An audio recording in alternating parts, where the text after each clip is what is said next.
One of the hardest parts about open source is availability. Being able to get maintainers to review content, develop features, work with the community on different aspects. That's always the biggest challenge, especially in the open source communities these days. They're running into a maintainer problem because more and more projects get spun up. Interest in a single project go away.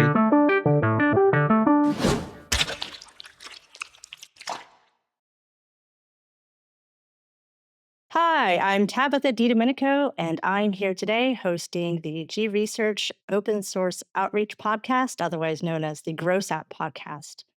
Today, I'm excited to have Andrew Block with me. Andrew, would you like to give us some idea of where you're from, how we might know you in the open source community, whether the names you might go by? Um, yeah, I want to Yeah. hear about it. Yeah, thanks, Tabitha. Hey, everyone. My name is Andy Block. I'm a distinguished architect at Red Hat. I do a lot of work in the open source community, primarily around the container space. So I'm a maintainer of several CNCF projects. The most popular one out there is Helm, but also a couple other ones around container security and container management. Auras, which is a container and artifact management tool. SOPs, which is a way that you can encrypt secure values, as well as a new sandbox project called Model Pack, which allows you to be able to define AI models using OCI artifacts. Oh, that's really interesting. Um, so, just for a quick little background, I met you at the last KubeCon in Atlanta through a mutual friend who's actually been on the podcast as well, Pinky, and learned that Helm 4 recently was released. And so today we wanted to talk about Helm and get some understanding about that project in particular. So if you're not familiar with Helm, as a project. I'd love it if you could share with our audience what Helm is and who it's for and how it's used. Yeah, so Helm is basically the package manager for Kubernetes. So if you're using Kubernetes, it's usually a collection of YAML manifests, and that can be quite challenging to manage as a whole. What Helm provides is a way to package all those manifests up into an atomic unit, and to be able to then use that unit to deploy to a Kubernetes environment. And you get all the benefits of a Kubernetes of a package manager. So you can do basic dependency management as well as upgrading. So everything that like DNF Yum apt-get provides, you can now get with Helm and Kubernetes. It's actually been around longer than the CNCF. So familiar from the CNCF, been around for just crossed its 10-year anniversary recently. Helm is actually older than the CNCF is. I think I remember seeing that during opening ceremonies when they were talking about the anniversary of CNCF. But there was a few projects, and Helm being one of them, that's been around just much, much longer. So since Helm 4 is a major release, I am so curious, being working in the OSPO here at G Research, updates, software updates, especially major updates, are a big deal. And I'm really curious what the process was like on the maintenance team, for the maintainers, for the community to sort of come to the decision that it was time for another major update. So I'd Well, love it if you could talk us through sort of like what was the thought process behind it, why now, what are the big changes? well, Helm 3, the last major update was in 2020, and that's a long time in the software world. Like in the Kubernetes and cloud native world, that's like decades. Uh, we decided that we really needed to make a major version because of a lot of the version guarantees that we have in Helm. Helm ensures that we have good backwards compatibility and we do not break API compatibility. So, as you can imagine, things have changed a lot since 2020. So, in that time, we needed to make changes on the project side, but we could not do that because of the backwards guarantees that we have. APIs change, new functionality comes in. So, we want to be able to perform some changes for the benefit of our end users in a way that we can do so in a way that is supported by our versioning policy, and the only way to do that is to perform a major version upgrade. So for folks that might not follow Helm closely, like what makes this a 4 instead of a 3 version? The big thing really is we cleaned up a lot of things. Helm, as you said, as we talked about, has a very long legacy, and because you have long-lived software, you started to accumulate things over the years. some things that you probably would not want to have in your code base. So that also allowed us to kind of clean up the code base and remove a lot of the legacy conventions. One of them was our old logging package. We now use slog as our primary logging package. We had several different logging implementations that we kind of had, or, combined over the years. So we kind of consolidated that and streamlined it. That was one of our big releases that we added into the Helm 4 release. Is just cleaning up our logging so it's all standardized using a structured framework. Okay. So how long has Helm 4 been in the works in the planning process? Oh my goodness. So we probably started talking about it probably 2 years ago, but probably for the last year, we've been all heads down on Helm 4. We really announced it, I believe it was KubeCon EU in 24 is when I think we really started to take hold of really having serious conversations about it. 25 in North America in November, and I believe it was Salt Lake at the time. We really went full heads into Helm 4 development.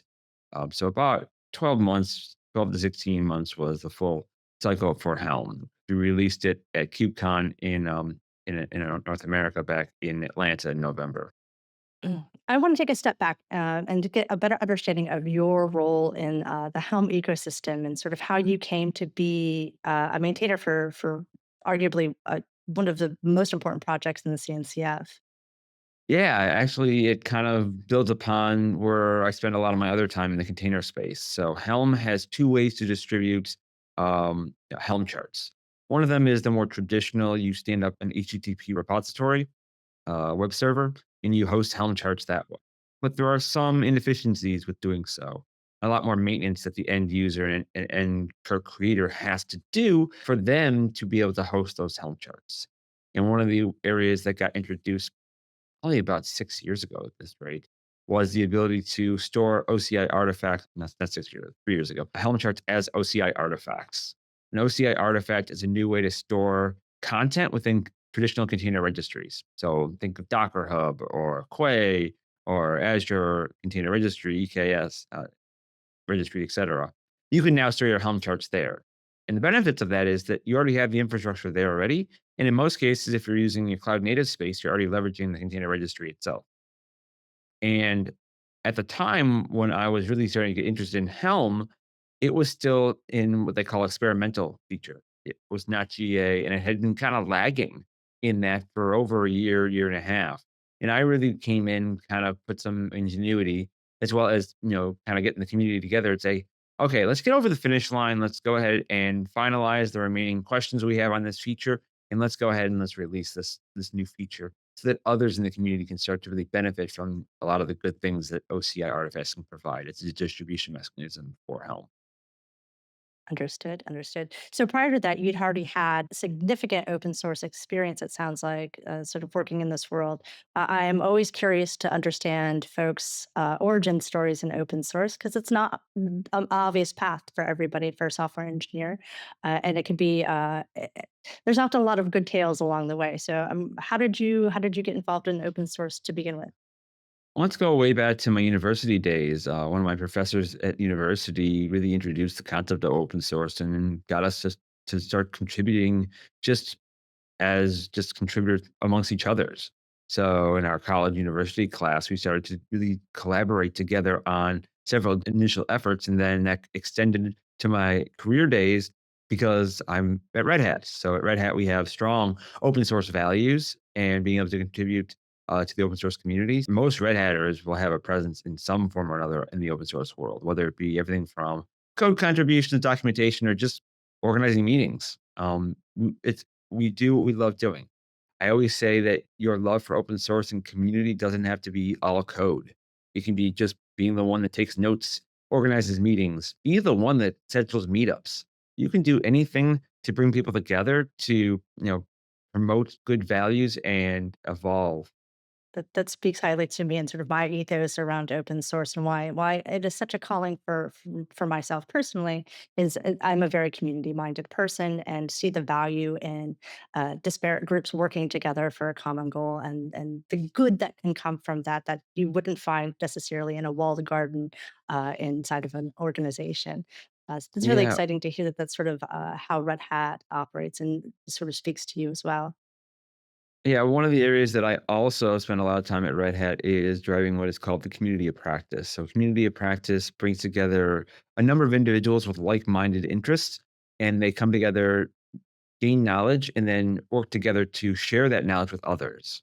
So, we have several different communities of practice internally within Red Hat, but we also have a lot of outreach content that we promote as part of those communities of practice. Something you'd said about, there's multiple different ways to contribute to open source, and it doesn't always have to look at like a code contribution. It can look like organizing a meetup. And something else that I think is maybe undervalued as being considered a participation metric in open source is adopting a particular tool or solution and providing feedback. That I know that from my work with OpenSSF and FinOS, that there are often the maintainers are often desperate to hear that feedback of how this project is working for you in real time, and building and figuring out how to build those feedback loops so that folks are comfortable giving that feedback and have a place to present that within the Helm community specifically, since I want to talk more about your Helm 4 release. How does that feel? How is that process recognized? And are there meetups? Are there opportunities for office hours and things like that that help adopters and users of a product or of your project have that feedback loop? Yeah, so number one, just the best way to communicate with the project itself, not necessarily just going into a meeting perspective, is to go on either GitHub. We have a very large GitHub organization with several different repositories you can go ahead and collaborate against. We are on Kubernetes Slack. We're not on CNCF Slack, even though we are a CNCF project. However, since we go back to our legacy, since we predated the CNCF, we always had a presence on Kubernetes Slack. So that's why we actually are over still on Kubernetes Slack. So if you're over That's right. there, you can go ahead and join either the Helm Dev or the Helm Users channel. That's a good way to collaborate with the community. We also have weekly developer meetings at 12:30 Eastern time every Thursday, where you can join members of the developer community to be able to talk more about the current state of the project and just get any questions that you want to get asked. We also do Awesome. have asynchronous meetups in several different cities. There is no formal organized meetups, but we do have several of the maintainers that will go ahead and we'll schedule some time to meet with interested parties. That's It's great. been a while since we did that. We did that a lot actually after the pandemic, just to get people back together. So, like myself and like Scott Rigby did a couple in New York City because that's where he's based out of, and I travel there every once in a while. So we got a number of us together and just got people just to start collaborating again after the time that we kind of spent away from each other. Yeah, that's a good opportunity. I think that everybody was desperate for that in-person connection after the pandemic. And though open source is global and much of the work happens asynchronously, there's just that thing that happens when people work hard on a shared challenge together, that affinity that occurs and that special, just it's a friendship of sorts that happens when you're building something like this. Together and globally. It's I really mean, you look interesting. at the different open source projects that I work on. I mean, I have like for one of the projects I have primarily most of the development engineering folks I work with are out of China, because that's really in their wheelhouse of what they're working on. For the Helm project, we have maintainers primarily out of the EMEA region as well as North America. So those are the two regions. However, we collaborate with folks from all different locales, and by having folks distributed across the globe, we're able to take advantage of our locations to be able to address concerns that come in the project. So I wanted to go back to the Helm 4 release specifically and knowing how some of how the sausage is made a little bit in software development. There are always things that you cannot get into a release. There's things that you've got to cut. There's things that have to become a priority. Hard decisions have to be made. And I'm curious if there was any stories of having to kill your darlings in this particular case of like what didn't make it into this release that you really really wish would have made it in, or what made it in that you were not excited about? What I was excited about that did not get in is I really wanted to spend more time on how we sign Helm charts. I've done a lot of work in the SIG store space, So Sigstore is a way that you can sign software artifacts. Helm does support PGP based signatures, more traditional, key based signatures. And I really wanted to see if we can get to a way we can support more of a pluggable way to sign Helm charts. By moving to OCI artifacts as a way to distribute Helm charts, you can sign the OCI artifact, but there's no way to sign the actual chart itself, at least natively built in. You can do a blob signature with Sigstore, like Notary or some other tools as well. However, I really wanted us to get to more of like a plugin system, a more official plugin system for how we sign our charts. Sort of make it of a native by default. And for those that might not be familiar with why signing your artifacts would be important, would you like to speak to that a little bit? Yeah, it's really around software provenance, so you know exactly what the origins of the artifact is. There hasn't been tampered with.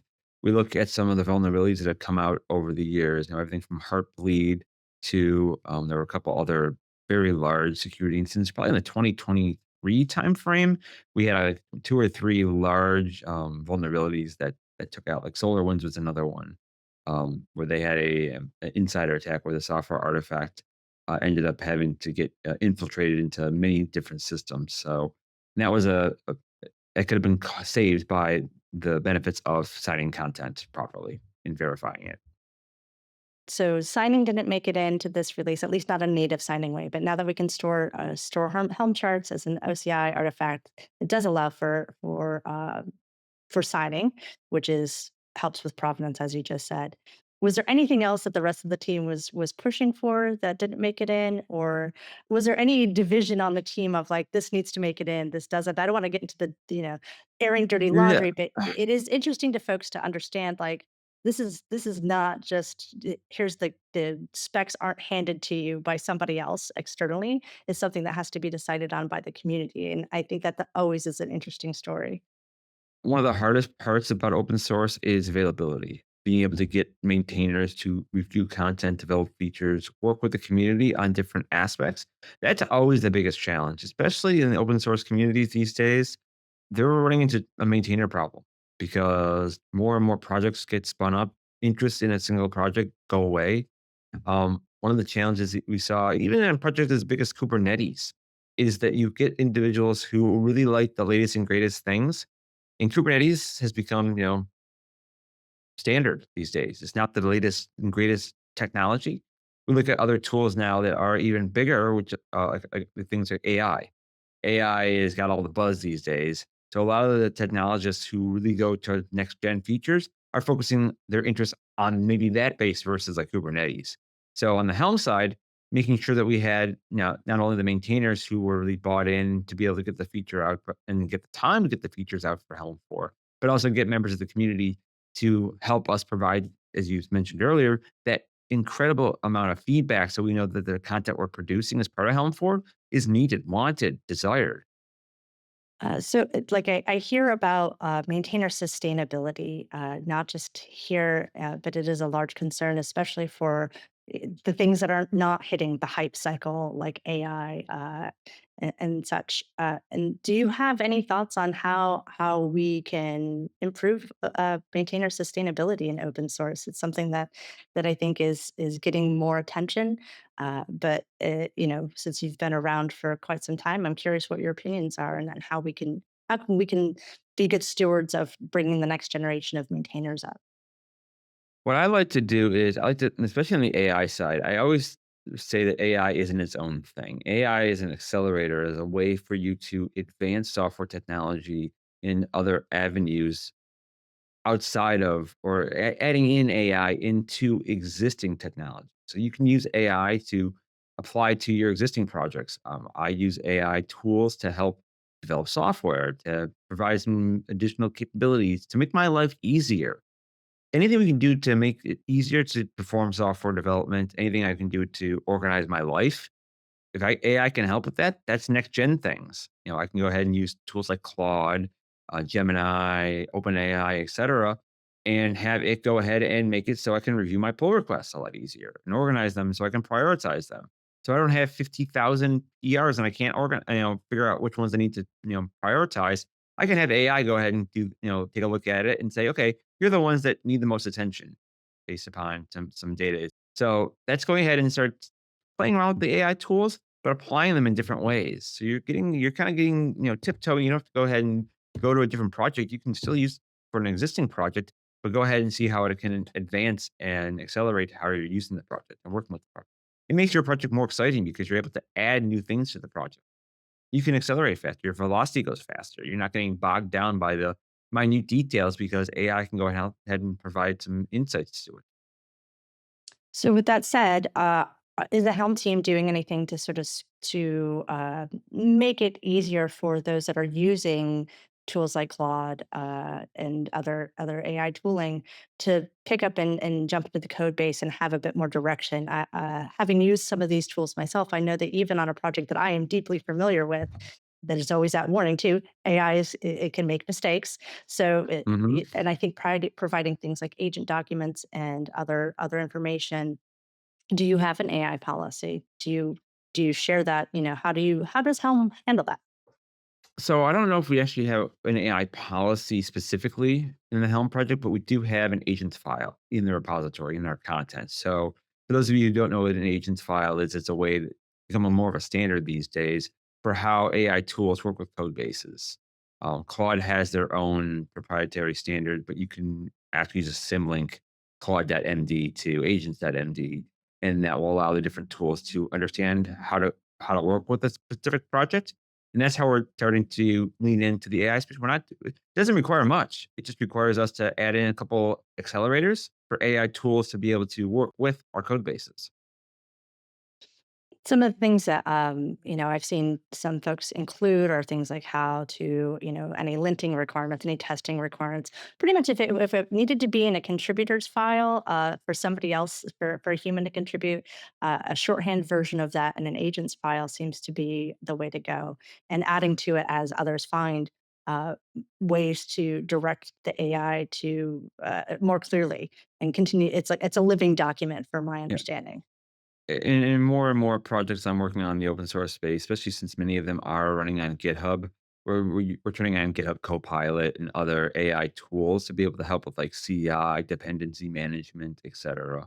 So we're really seeing how, as I mentioned earlier, AI I see is a massive accelerator for open source, but doesn't necessarily always have to be its own separate thing. So whether you are pro AI, deterrent of AI, being able to at least start tiptoeing into AI is something I'd always recommend. Don't just say it's not important. No, it is, because it's going to make your life easier. You don't have to go all in and have vibe code your entire project. However, you could have any type of AI accelerator is great. I mean, I fly a lot. Do we have the pilots going ahead and flying the plane 24/7? No, they don't need to, because guess what? They should focus on the hard things. They should focus on, the complex landing that they may end up having. They don't need to worry about cruising up 30,000 feet between A and B. They should get ready for that really hard landing in Hong Kong because they're having a typhoon, That's for a great example. point. That is an excellent analogy. You think about the cognitive load of doing all of these things like dependency updates and dependency management and vulnerability management, and even just smaller things, does this feature, do exactly what I say? Can I document this a little bit better? Do Yeah. I need to be the one? Is this documentation clear? Can you review this for me? All of that reduction of cognitive load leaves space in your brain to be able to work on the features that only humans can do, like A- navigating a- a very choppy storm going into a difficult to land an airport. And it's that mundane details I've actually seen as a big proponent of burnout in open source Mm. projects. And if we can go ahead and use AI to remove that, you're going to make it so it will get contributors who are going to stay with the project, go ahead and promote the project, and not run into the challenge that we discussed earlier around maintainership in open source. So this is where I see AI really providing the benefit, whether you're pro AI or against AI. This is simple things that we can make lives a lot easier. No, that's really, really wise. I hadn't considered it quite that same way. And that sort of brings me to another question that I'd wanted to ask is how you've had quite a long career with open source and on such a big project and multiple projects. How do you personally stay motivated? I mean, the paycheck sure helps. And also, I get a sense that open source isn't something that you could easily leave behind. even if you weren't getting paid for it, right? Like, not to encourage anything there, but it's just who you are at a certain point. So, how do you personally stay motivated in this space? Personally, for me, it's being able to show others the benefit of open source. This is what I do partly at my job here at Red Hat, but also since I work with different communities and I see different cultures, I promote open source as part of the work I do. So part of the work I do is I'm an architect, obviously, and our services organization at Red Hat. However, I get a chance to travel to many different organizations across the globe, and as part of that, I try to interact with those who are in the region to show the benefits of open source and why it's important. And being able to learn the cultures, that keeps me motivated. Learn the cultures, see how open source methodologies, forget the tech. The tech is great, but it's being able to work with the community and just bring people together is where my passion really is. And if we can do anything to bring people together, and, there's a lot going on in the world, and I see open source as being kind of in many ways, yes, there are challenges with, any type of, organized activities, but I see open source as a way that you can kind of come together, work on shared goals, and promote great values. I'm enjoying really like you have a wealth of experience in open source, and I feel like we could probably do a whole nother episode just talking about longevity and open source sustainability and uh, all of these points. But I do want to respect the fact that I initially had you on to talk about Helm 4, and I still have more questions out of curiosity there. So as somebody, if somebody is interested and if somebody's using Helm in their organization now, and I feel like I need to ask these questions too, uh, what should they know when they go upgrading from Helm 3 to Helm 4? So the good news is we spent a lot of time. Most of our time was making sure we didn't break things. If your charts worked in Helm 3, they should work in Helm 4. That was our we must not break people. That's one of the challenges with Helm is since it's such a mature, popular project, we wanted to make sure we didn't break people because the pitchforks and axes would come our way very quickly because Yeah, many organizations, big and small, use Helm to drive their Fortune 3 business. yeah, And if we yeah, yeah. break them, 2 things are gonna happen. 1, I'm gonna get a call as a maintainer, but in most cases, I'm gonna get a call as part of my day job because people know that I'm a maintainer on a project like Helm, and it broke one of our large customers, and that's something that I want to avoid because I like getting my minimal amount of beauty sleep. Right, right. So, but that's interesting though, because typically a major release indicates that there are breaking changes, and so what do we need to be concerned about? The breaking changes, the majority is on the API side. So Helm as a CLI, most people interact with it, but there is an SDK behind it. So if for tools like Flux, even Argo CD and other tools have it built into their software. So if they upgrade to the latest version, they need to be aware of some of the API changes that occur. So this is probably more going to be affected of those development teams who are working with Helm at a programmatic level versus at a user level. So, did you, in advance of the Helm release, is this something that you'd reached out to these communities, the folks that over at Flux? Uh, Yep. okay, Fortunately, we have some of the maintainers of the Helm project were formerly from the Weaveworks team who worked heavily with Flux. So we have a lot of great collaboration with those in the Flux community. I am part of the Argo community, so that's another big GitOps community out there. But we also interact with others in the open source community that we know of that are using Helm. We have an adopters page, so we know kind of those who have kind of volunteered saying they use Helm and promote it. So we wanted to make sure that they knew that we had a new version coming out. And one of the benefits is, and I mentioned it was not a fast release; it was 12 months plus, so people knew it was coming and we're still updating the existing Helm 3 branch, until, I believe August is when we're gonna finally start to deprecate Helm 3. So, we're still supporting Helm 3, we're releasing, the security fixes, etcetera, even backporting a couple things into Helm 3, but, we try to make this as simple and as easy as possible for those who know or use Helm for their basically their business critical applications and the software they produce. so what did you, as maintainers of this project, learn about managing a major release version and a project that's so widely adopted? I am fortunate to have been working with some of our maintainers that have been around the Helm project for a long time. Matt Farina, Scott Rigby really helped drive a lot of the benefits and success of this release. Being able to share lessons learned from prior releases, I believe they were both around for the Helm 3 release. So having their guidance for how they manage software releases at a scale like that is great. We were able to get some folks to help just triage the issues in Helm 4, as well as work on development of features, as well as we saw a large uptick of interest in Helm around Helm 4. And honestly, as being a maintainer the last, 3 years, interest in Helm has actually gone up quite a bit because, as you can imagine, there are other projects that try to do the same things that Helm does, try to overcome some of the potential limitations of the project. But those tend to be like pie in the sky, one offs, hot for 6 months, if that, and then they go away. And Helm just kind of is, it doesn't have all the features. That's okay. Maybe it doesn't need to have all the features, but it has the key features that organizations and open source contributors want. It's simple. It does what it does, and it does it well.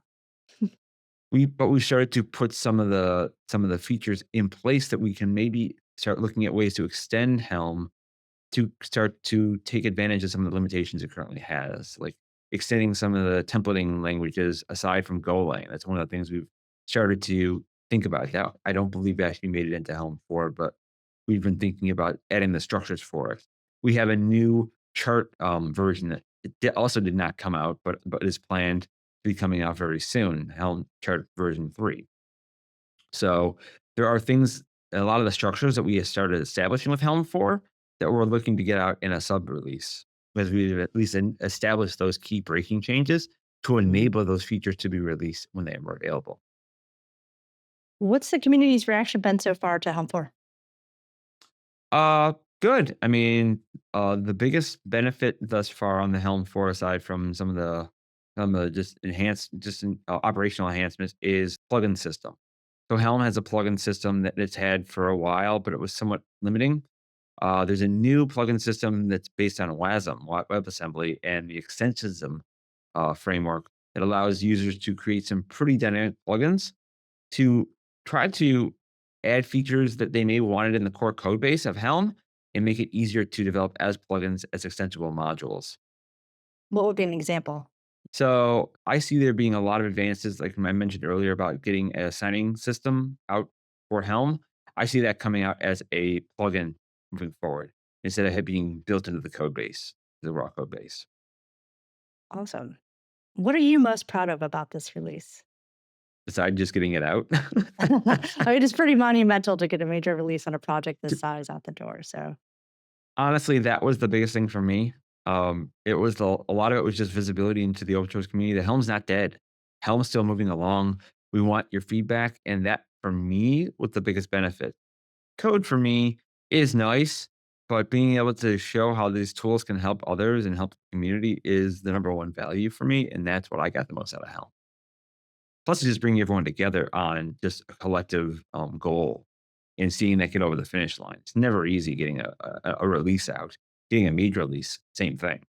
I remember at KubeCon when we released it, we were pressing the final buttons and getting the final pull requests in just prior to the session where we were going to basically turn the switch.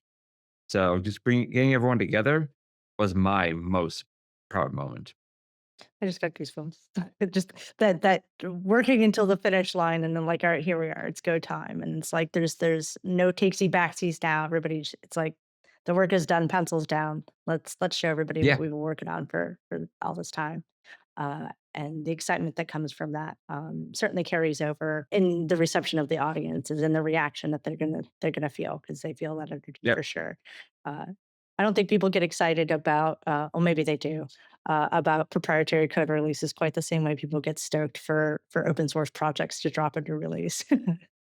Yep. It's fun to be a part of that.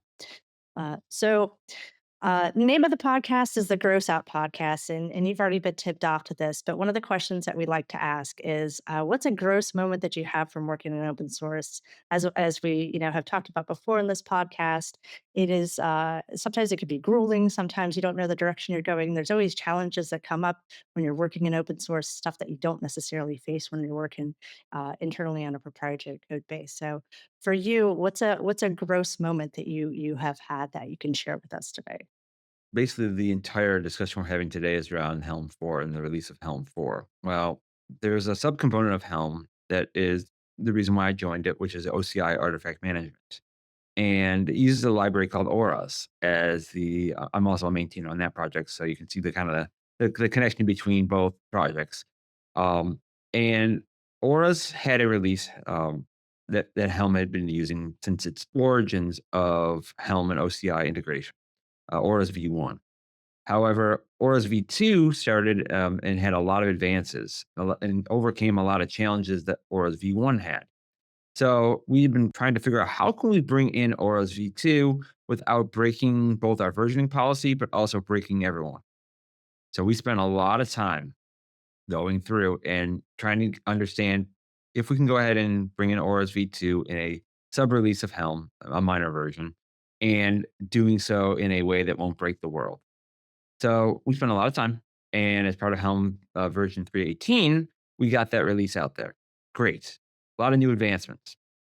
Or as you know, what probably happened, it broke people. It broke people bad because two things. One, we didn't realize how popular OCI artifact usage with Helm had become.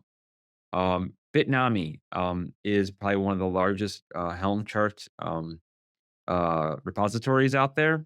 Bitnami, which I think got acquired by Broadcom, et cetera. They have a large user base, both for the tooling that they provide internally, but also they have a large collection of open source Helm charts. They moved all their Helm charts over to OCI as their primary distribution mechanism. And then we had more organizations doing the same, more projects. And unfortunately, we did everything we could, and it broke people. And it broke people bad. And a lot of it is in always the weirdest ways we didn't even think about. Um, Unfortunately or fortunately, Auras V1, one of the key differences between Auras V1 and Auras V2 was that they removed the Docker dependency. Docker was the container runtime and technology behind most container technologies back in the mid 2015s, give or take. Um, a lot of the container tooling that was built back in the teens was based around Docker's framework. But more and more, as more organizations started to adopt like OCI as a standard interface, they started removing Docker as a dependency directly and to use more of the open standards and open libraries. And as part of Auras V2, we removed the Docker dependency. But it turns out Docker has some very interesting hard coded logic that it had in its code base that many users kind of not took for granted, but just was the default. And they kind of inherited as what they used. And by moving to Auras V2, it broke some of that logic, for example. So we had a number of issues that came into the project. And when we had a bit of fire drills on the maintainer side, basically we became the team that had the leak that started filling up this the room was starting to fill up, and we're going in and plugging all the holes, trying to make sure we try to address all the concerns. It was probably about a month where it was all hands on trying to address all of the auras bugs that all of a sudden came in from everyone in the community. Well, yes, hubris kind of hit us because it was like, oh well, people are using the project. Great. Crap, we kinda broke the world, and we don't like doing that. We do Yeah, not in any way like breaking people, and to do so at the scale that we faced with Auras and especially in an area that have been working on directly and have a lot of interest on in the project, that hurt me personally because I don't wanna break anyone. We spent a lot of time testing as much as possible, but can't test for everything. So gross as it was, we learned a lot of things, and I think we made both projects better because Auras and Helm have had a strong connection regardless. So we've been continuing to backport things on the Aura side because there were some bugs on the Auras V2 side that we had to go ahead and contribute back upstream. Then we brought downstream on the Helm side. So yes, it did cause some challenges, but I think it made our both communities even stronger. that's awesome. It's awesome to hear about. Um, all right. Well, I think, given all of that, it sounds like there was a lot of lessons learned from that process, as there always seem to be with these gross moments. I want to thank you again for coming on the podcast today and sharing your experiences, Andrew. And I want to thank G Research for giving us this opportunity to talk about open source. And if you're interested, for our audience, if you're looking for work in London or looking for events, we've got there's some events that are going on that are hosted by G Research. Go ahead and take a look at our website, gresearch.com. And any of the notes in the projects or any of the links to projects that we've discussed today, we'll put in the show notes so you can take a look for yourself. And until next time, thank you all. That's been the Gross Out Podcast.